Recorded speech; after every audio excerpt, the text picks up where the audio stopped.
vois pas que je suis en train de méditer là? Right now!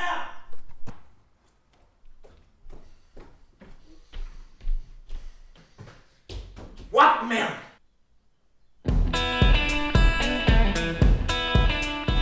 Yo, bien le bonjour à vous, j'espère que vous allez bien. Aujourd'hui on va voir comment mémoriser un ancrage. On y va sans plus tarder, on passe le générique. Allez, on peut on y va. Alors qu'est-ce que c'est un ancrage? Un ancrage, c'est une stratégie de mémorisation qui permet de se souvenir d'une information qui arrive souvent à la volée. Et ben voilà, vous aviez pas oublié quand même. Au moins certes. Alex, je crois qu'ils avaient oublié. On leur fait un petit rappel? Ah, faut que tu dises oui. Ok, oui.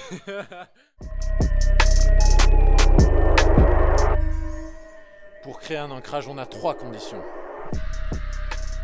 1. Sélectionnez l'information. 2. Choisissez le lieu. Et 3.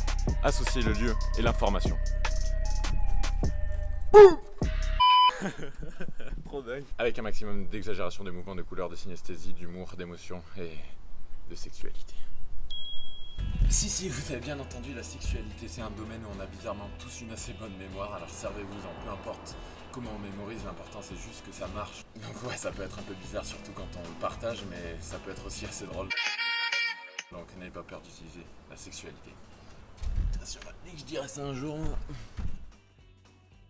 Bon, comme j'avais pas bien pris le temps de faire un moyen mémotechnique pour que vous reteniez tout seul, et ben les 3 tips, les 3 astuces, et ben je me suis dit que j'allais arranger ça. Quoique, ça vous laisse peut-être l'occasion de le faire vous-même. Voilà. Allez, sur ce, moi j'y vais. Pensez à mettre un pouce bleu, abonnez-vous. Et on se retrouve la semaine prochaine. Bye. Peace. Faudrait pas louper le goûter quand même. Bon, ce que j'avais envie de voir avec vous aujourd'hui, c'est comment ancrer l'ancrage, comment en fait faire des rappels tout au long de la journée pour se souvenir, parce que le cerveau aime les rappels, vous le savez. Alors, par exemple, si on a sélectionné l'information que l'on veut retenir donc le matin et qu'on veut se souvenir le soir quand on rentre chez nous, et bien toute la journée, on va essayer de faire des petits rappels. Et comment on va faire ça? On va s'obliger à les faire, c'est-à-dire que par exemple, je vais placer en fait un objet qui est utilisé très fréquemment, ça peut être le téléphone portable ou le porte-monnaie. Moi, par exemple, je prends le porte-monnaie.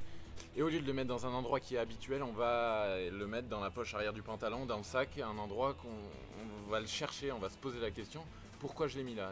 Et en fait ça crée un double ancrage. Ça veut dire que le porte-monnaie, il va faire son taf de rappeler qu'on a à retenir quelque chose. Et après, une fois qu'on se souvient de ça, on se dit mais qu'est-ce que j'avais à retenir? Et ça dans la journée, voilà, ça organise les rappels tout seul. Ça peut être avec le code du téléphone portable, on change le code. Ça peut être, je sais pas moi, avec un objet qu'on prend souvent, je sais pas, des clés. Ouais, c'est ça. On peut le faire aussi avec les clés en changeant ses clés de place, en mettant dans une poche d'un sac qu'on n'a pas du tout l'habitude.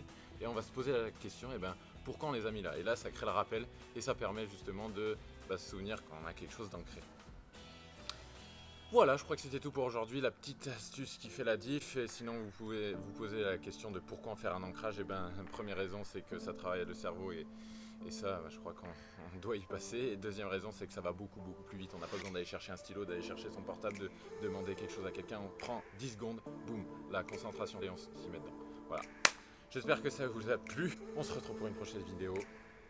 Je vous dis à bientôt. Bye.